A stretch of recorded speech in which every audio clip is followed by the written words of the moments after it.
The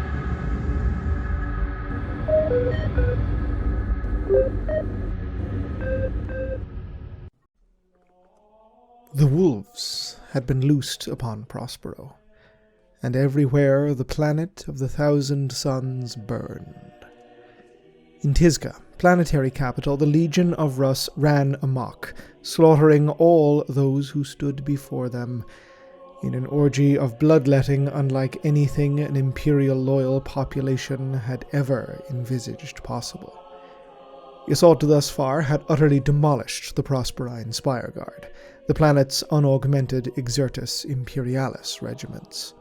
Strung throughout the city's old quarter, the Spire Guard had hoped that their knowledge of the metropolis, coupled with their better-than-average training and equipment for an auxilia force, would at the very least blunt the invaders' progress.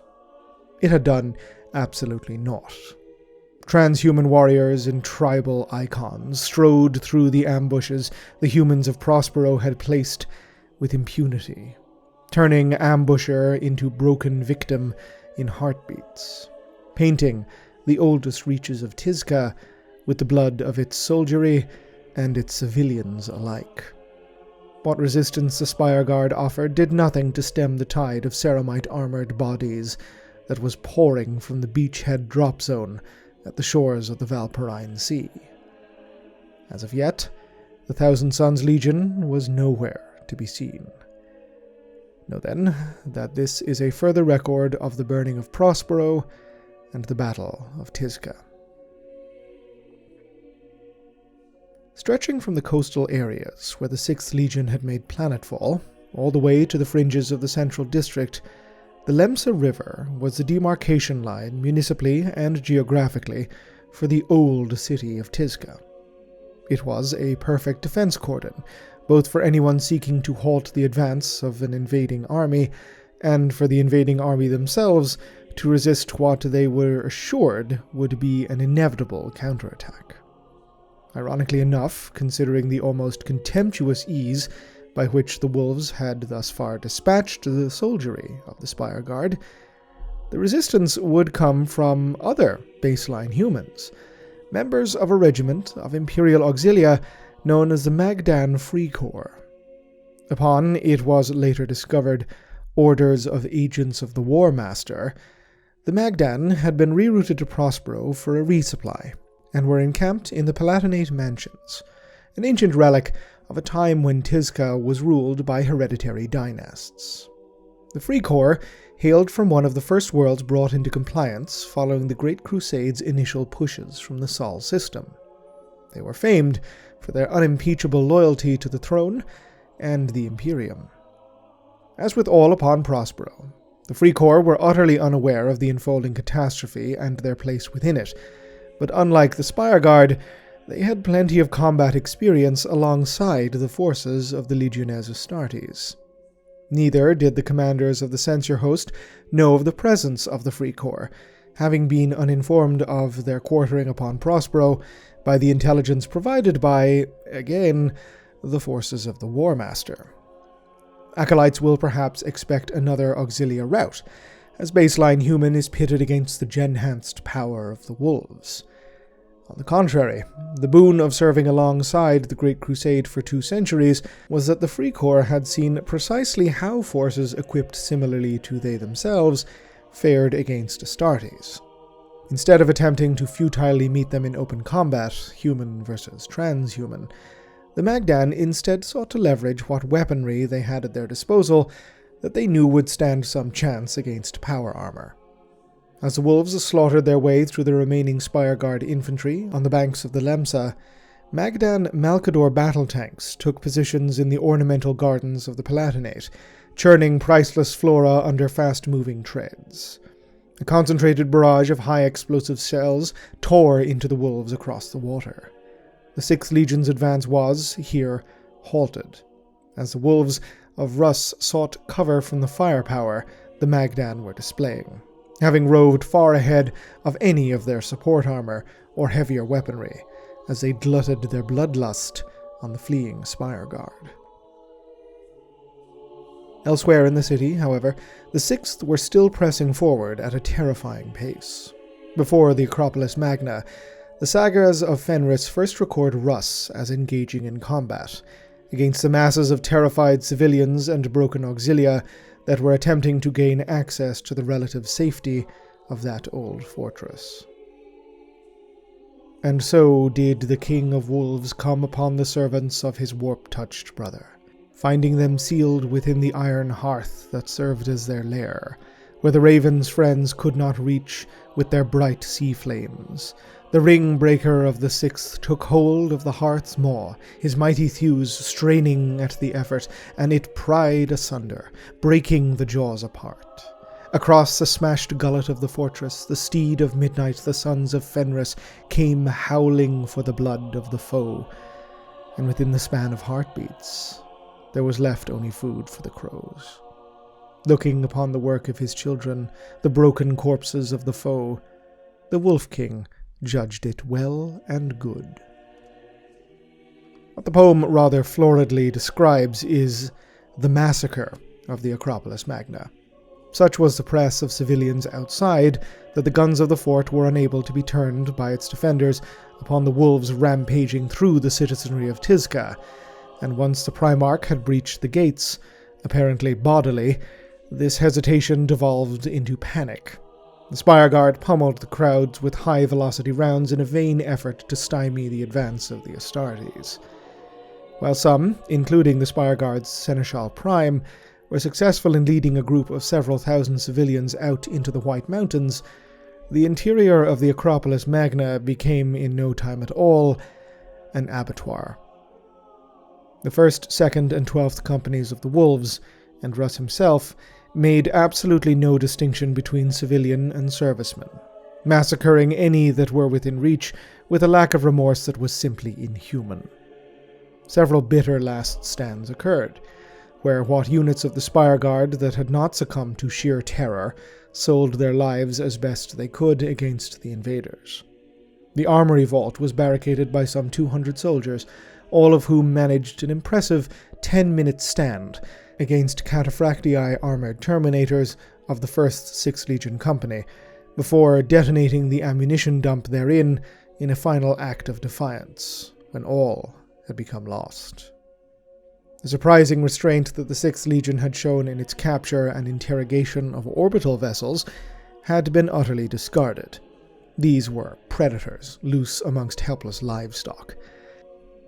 Beyond the Magdan Free Corps, they had faced no opposition worth noting, nor had taken any casualties worth mentioning, and yet they were inflicting unto Imperial citizenry, innocent ones to boot, atrocities reserved previously for those who had knowingly defied the Emperor's writ.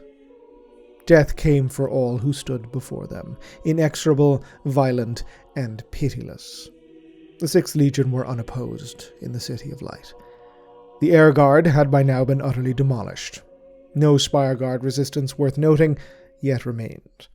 Heavy ordnance, now finally being landed by the Legion's other companies, took up an artillery refrain, shelling sites of cultural importance as they waited, along with now all of their consolidating brethren, for the emergence of their true foes, the Thousand Sons.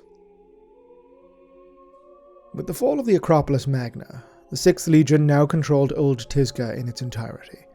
The Spireguard remained only as pockets of isolated units yet to be overrun by Legion forces, and in the Mansion's Palatinate, 6th Legion armor, Predator and Sikaran battle tanks, engaged the Magdan Free Corps in punishment for its earlier resistance, turning the forests and gardens of the Mansions into an all-out armored engagement, and depriving the Corps of any ability to link up with the Thousand Sons, if and when they emerged.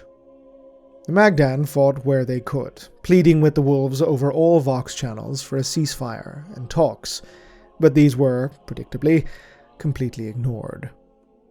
Likewise ignored were calls from the remainder of the censure host still in orbit.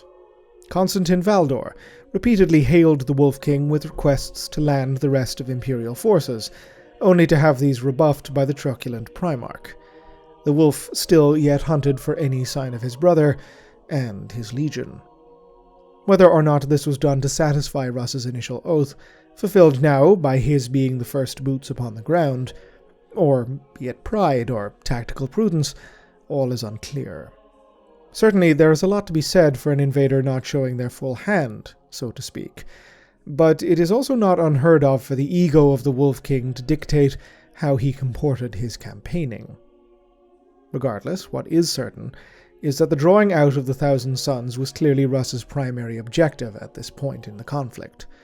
Scholars have posited that the butchering of the civilian population was simply a part of this, although one considers it gauche not to acknowledge the heinous barbarism inherent in such wanton, feckless brutality. Certainly, the Wolf King did not wish to force entrance into the fortified cult arcologies if he could help it.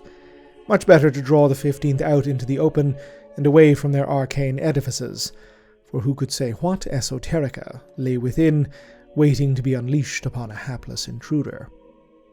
The wolves, however, had no alternative at this point but to continue their relentless forward advance towards these arcologies, as no enemy was yet presenting itself. What resistance remained was scant in the extreme, taking the form of a family attempting to defend their property with ancient heirloom firearms. None, of course, lived beyond their initial defiance. Any Prosperine who defied the wolves in any capacity was immediately and mercilessly executed. Often, they did not even need to defy, they simply needed to be there.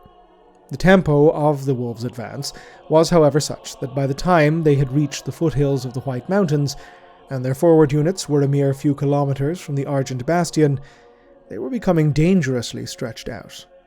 While attempting to run down a retreating Palatine Guard division, a roving pack of Grey Slayers massed for a final charge on their hapless prey. Yet, as the grey-clad Astartes plunged into what they thought was a rout, they were met with a punishing salvo of not las rounds or auto-rifle rounds, but bolter shells. They found their bodies lashed with tendrils of fire that moved as if alive, and their advance blunted by invisible forces they could not understand. Finally, the Thousand Sons had joined in the defense of Tizca. It has been a topic of frequent and oft impassioned debate, at least for those of us parlayed to the mysteries of the past, as to the inaction of the sons of Magnus during the early period of the Battle of Tizca. Some will claim that the losses they were able to inflict upon the invaders at the time of their emergence would not have been possible unless the wolves had been allowed to run rampant and overextend themselves. This, of course, does not account for the sheer devastation the Sixth Legion wrought upon the city and its populace. The Thousand Sons were rarely noted throughout their loyal history as being callous towards civilians. Quite the opposite, in fact. So the idea that they would use the population of their only city on their only homeworld as human shields sits ill. This misdirection theory does also not account for the absence of the 15th's senior staff during the earliest Legion against Legion engagements. What Vox records that remained recoverable in the aftermath of the burning pointed to a council of the Legion's senior-most figures that was convened even as the bombardment started and the wolves' first landers smashed onto Prospero's soil. Only through access to the deepest levels of security in one's archives does the truth emerge. Such a council did in fact take place, convened by Magnus himself, wherein he ordered his legion not to engage the censor host at all. Such reasoning, as with all reasoning displayed by the Cyclops during this entire affair, can only be guessed at, but his council appears to have stayed the wrath of his sons during the period heretofore discussed, although not without fractiousness. The captains of the 15th were sharply divided upon the matter, one made all the more pressing as visions and reports of massive civilian losses reached them within the depths of Magnus's great library. The desire to defend their homeworld warred with their loyalty to their Primarch in a way such bonds had never before been tested, locking the leadership into an intense and emotional debate. Ultimately, a cabal of captains led by First Librarian Azek Ahriman revolted against the Primarch's decree, ordering a full mobilization of the Legion, cults and fellowships both, against the censor host, and abandoning the dissenters within the Great Library to await the coming of the wolves. The scope of the power wielded by the 15th Legion would become immediately and severely apparent. Their emergence was one from all angles, circumventing the lines the wolves had drawn by powers unknown to the censor host, but of course etheric in nature. Crushing ambushes were now inflicted all across Tizca as the Thousand Suns appeared essentially from thin air to hit the wolves precisely where maximum damage could be inflicted. The invaders, previously almost casualtyless, suffered staggering losses in this initial wave. In the central districts, the 3rd Company of the 6th lost some 200 Astartes when the Thousand Suns used telekinetic powers to demolish a building they were clearing of retreating spire guard. Assault squads of the 8th Company elsewhere found themselves under constant hit-and-run attacks by red-armored Astartes who literally vanished the second they were engaged, only to reappear elsewhere seconds later to wreak yet more havoc. Even the fortified circle of the Vilka Fenrica Stormbirds, that served as the initial beachhead, came under attack by Thousand Suns from the Order of Blindness, inflicting heavy casualties on the command echelon of the wolves, before retreating after a counterattack led by Grimnir Blackblood and members of Russ's Huskarls. Elsewhere in the metropolis, the Thousand Suns were striking at will. There was no pattern to their assaults, save for the devastating effectiveness they were having. No heed whatsoever was paid towards the Nicaean Edict. The Thousand Suns, as expected, had shucked all pretense of obeying the Emperor's orders in light of the invasion. If, indeed, they had paid any heed. Untrammeled sorcery was at their fingertips, and they clearly saw no reason to hold back. For the most powerful, they became conduits for unimaginably destructive etheric powers, living artillery batteries that hurled fire or lightning or earth or simple kinetic force at the wolves, in furious barrages wrought of purest rage.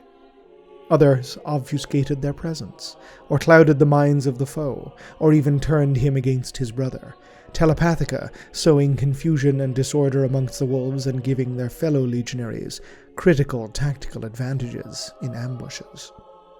Those less bluntly powerful than their fellows utilized the network of portal gates around Tizca, an ancient network, revived and refined by Magnus the Red, that allowed a Psyker instantaneous travel between any 2 points in the metropolis.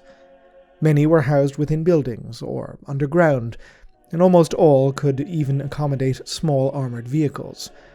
All of it granting the Thousand Suns unparalleled mobility to circumvent any lines the wolves were attempting to hold or draw. These lines, of course, were dissolving under the ferocious assault.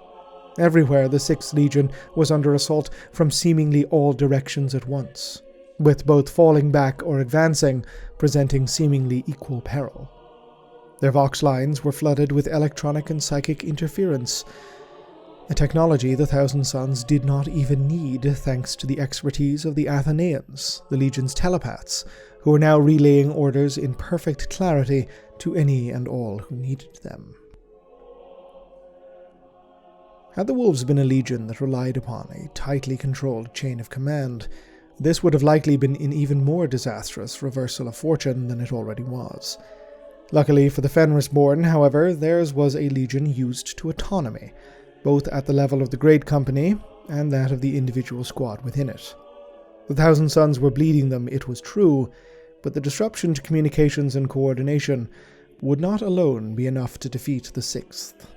Russ certainly ordered no retreat. Quite the opposite. He reaffirmed with what commanders he could raise on Vox networks that their positions must hold, and that the momentum of the invasion could not falter or be handed to the Thousand Suns. What could at least be established was that the Wolf King had succeeded in one of his primary objectives. He had in fact drawn out the 15th Legion, and despite the continued absence of their Primarch, this was in its own way progress, despite the toll it was taking on his wolves.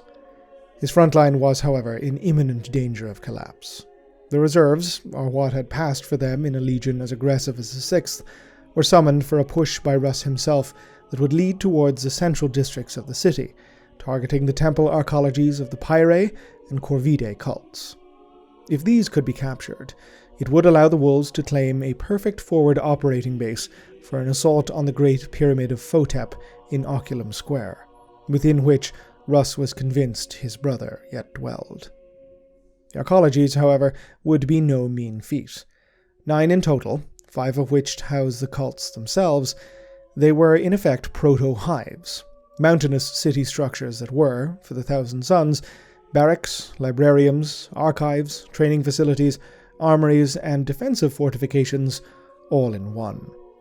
The majority of the city's population was housed within 8 of them, and, should an emergency strike, their cavernous lower levels could shelter many, many more.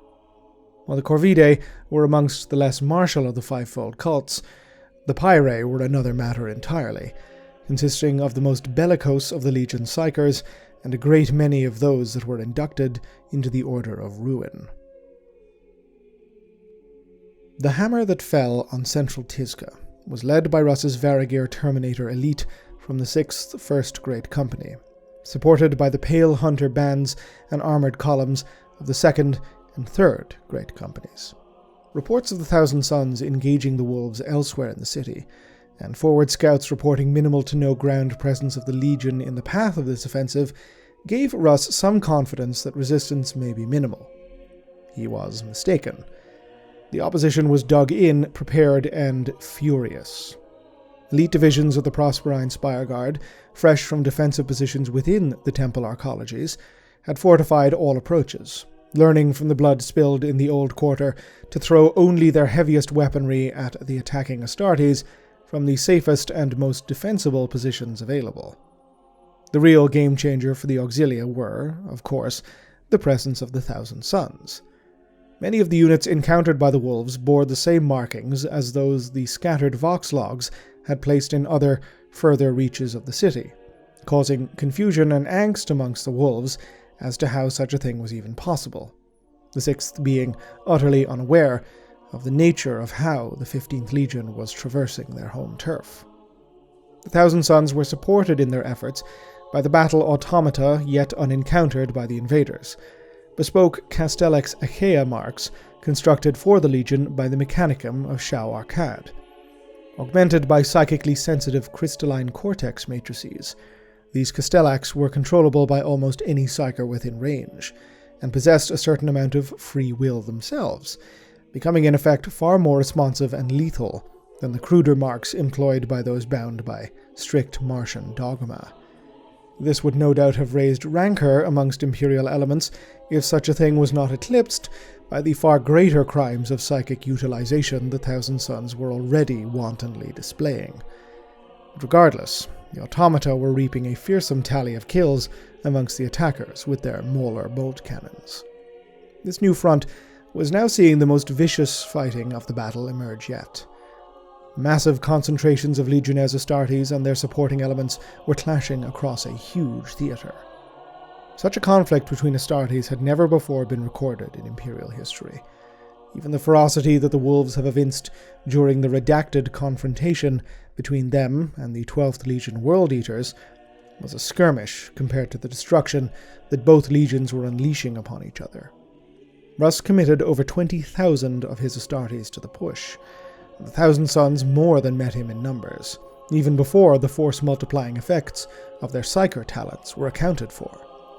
Tizca was being torn asunder, as erstwhile brother met erstwhile brother, and both sides tore into each other with all the hatred and pain of transhumans betrayed. The intent of the wolves since planetfall had been to tear down the great works of Magnus, to burn his libraries, demolish his theaters, crush the culture of his world under ceramite boots. And now the sons of the Crimson King turned what had been spared from the fury of the wolves into shot and fire-blasted ruins in their desire for revenge. In the northern reaches, the wolves of the 8th and 12th Great Companies came under renewed assault by the Order of Blindness, freed now from their abortive assault on the 6th Legion's beachhead. A bloody gambit of ambush and counter-ambush emerged, all of it in the favor of the psychic infiltrators of the Thousand Sons. Using perceptual psychana to mask their movements and misdirect the invaders, the several 100,000 Sons tied down almost 10,000 wolves from linking up with their comrades, bleeding the great companies in every engagement and taking next to no casualties in return. The battle for the manors yet continued too, with the Magdan Free Corps continuing to resist the invaders through the now devastated ornamental gardens. Their proverbial backs against the wall, all restraint that may once have been the pride of the Thousand Sons was completely discarded. Knowing redemption was forever beyond their grasp, Psychana, unlike anything the Imperium had ever seen, was now being released across Tizca to brutal effect. Lightning, the color of pain itself, speared from the now churning sky. The earth erupted in deluges of rock and metal. Iridescent flames wormed through Tizcan streets, hunting wolves like a predator. Attackers meeting defenders found themselves pummeled by invisible force, or saw their brothers sliced by invisible blades, unseen forces shearing through power armor as if it was paper. The bodies of the wolves rebelled against them, locking bone and sinew in place, or causing their flesh to run like wax and their organs to boil inside their chest cavities. The deluge of psychic energy now coalescing around the city was forming a vortex, and the veil between Prospero and the Immaterium was wearing thin. This was not immediately apparent, but as the battle progressed, the sky only darkened further, and the ground began to quake, seemingly of its own volition. Cracks rent buildings, and a dread unlike anything the Astartes fighting had ever experienced fell upon them. Unmistakable, unignorable, eating away at their humors and driving their fury and hatred to new heights. The battle did not abate. If anything, it just built, the intensity climbing. The Thousand Sons deployed more and more units through their portal network, now seeking to press the flanks of the Wolves' offensive and cut the First Company off from its beachhead, and what little reserves the Wolves still possessed. This course of action was broad, and as such could not go unnoticed by any who were watching. In orbit, eyes were scrying the unfolding situation, as aboard the flagship of the Legio Custodes, the mighty Auric Oriflame, Constantin Valdor was demanding updated reports from whatever sensorium suites were still functioning. The aetheric squall building over Tizca was rendering intelligence less verifiable by the minute. Russ was completely uncontactable, both due to the interference on the comms and his preoccupation essentially fighting for his life. Neither, too, was the Legio Mortis raisable, the demi-maniple of Titans sent to attack the Mechanicum Forge Fane on the city's outskirts, having disappeared entirely from sensor screens. It was clear that should the Legio Custodes and the Sisters of Silence delay intervention further, the wolves would suffer, and the invasion would be put at dire risk. Yet doing so would of course countermand a direct order to remain in orbit from the Censor host's supreme commander. Judging discretion to be the better part of valor, the Captain General ordered a drop in force, not to reinforce the wolves on any particular front, but to open up another, directing the Legio Custodes and Silent Sisterhood to open combat operations at Tizca's orbital transfer docklands. This would, Valdor coolly reasoned, spare the Wolf King any wounded pride, and spare the Captain General any wasted time for having to placate the Primarch's ego, neither of which the Censor host could afford at this critical moment. 3 dozen sodalities were deployed, alongside the 9th Solar Auxilia regiments, and an unnumbered series of Silent Sisterhood hunter cadres, all dropping from orbit conventionally, as fears of the city's Kinney shield interfering with teleportation were well reasoned. The drop was not uncontested.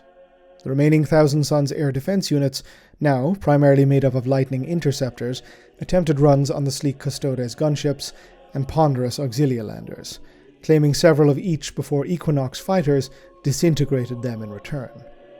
Over 1,000 Solar Auxilia and several Custodians perished in the planetfall, but those that survived moved swiftly to consolidate their gains. Reports before communications had collapsed spoke of the speed of Thousand Sons redeployment, and the Custodes sodalities were fully aware that a new front opening up on their flanks would elicit a rapid response.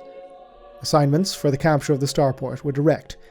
The sodalities of the Emperor's own life wards made a direct line for the control tower in Coronus transports, supported by Palace grav tanks that tore into Spire Guard armored squadrons with utter impunity. The Solar cohorts, meanwhile, focused on seizing the starport's defensive fortifications, Void Hoplitev sections clearing interiors that their rapier laser track batteries had broken open. The professionalism displayed by the Saturnine Auxilia was impressive, but it stood as nothing compared to that of the Custodes when they reached their target. The command tower fell in minutes. Other military bodies trained squads for coherent, supportive work. The Custodes simply do not need to. Each warrior, an artifice of the Emperor himself, is an army unto his own. They move and fight as individuals, trusting training and enhanced senses to respond to the needs of their comrades, should they arise. Where the Spire Guard had engaged the wolves, the result was butchery. Where they met the Emperor's Auric warriors, it was a similar rout, but one conducted with a clean, detached professionalism that was monstrous in a completely different fashion.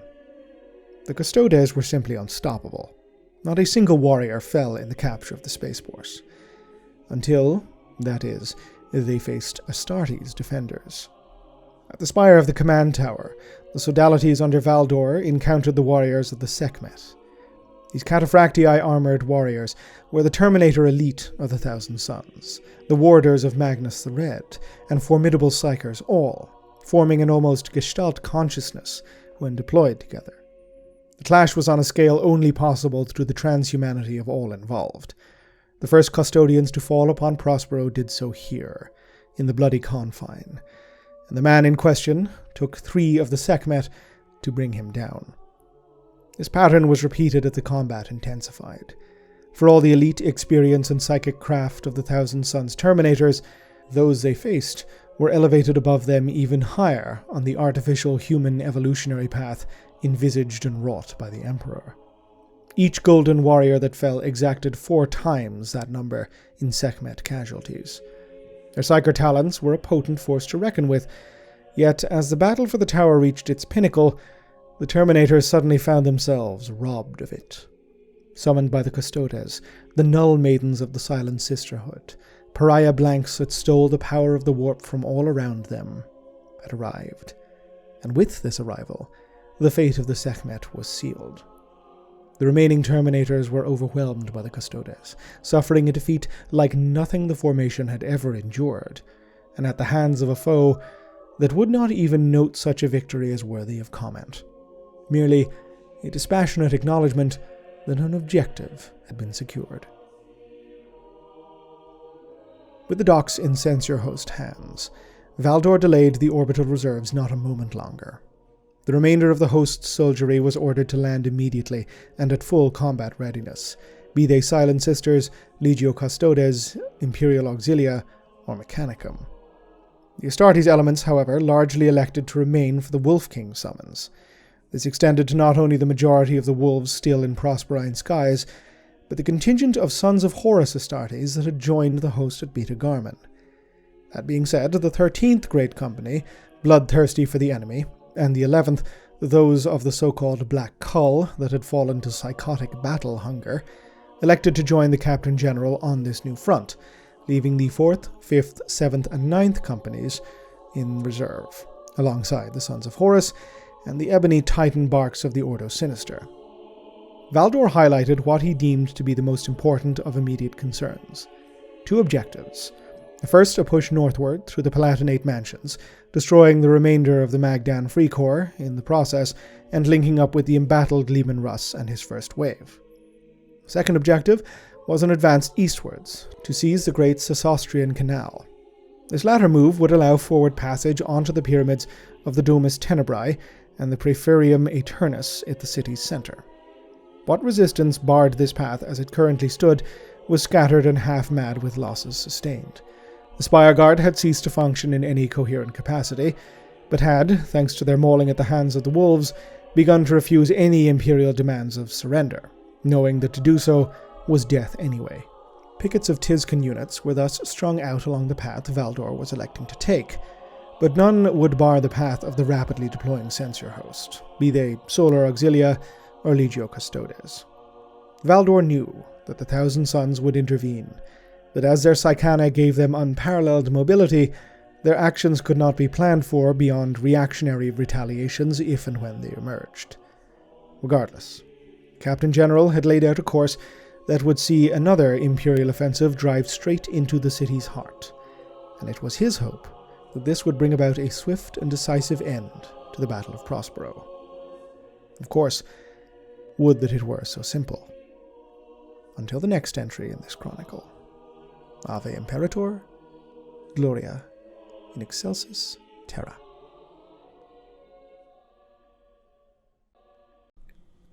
This video and this channel were made possible thanks to the very kind donations and support from my Patreon subscribers. If you'd like to help support the channel, head on over to patreon.com/Oculus Imperia. If you'd like to receive more updates about the channel and any future videos, you can contact me or follow me on Twitter @Oculus Imperia. Otherwise, please like, subscribe, comment, let me know your feedback, and as ever, thank you very much for watching.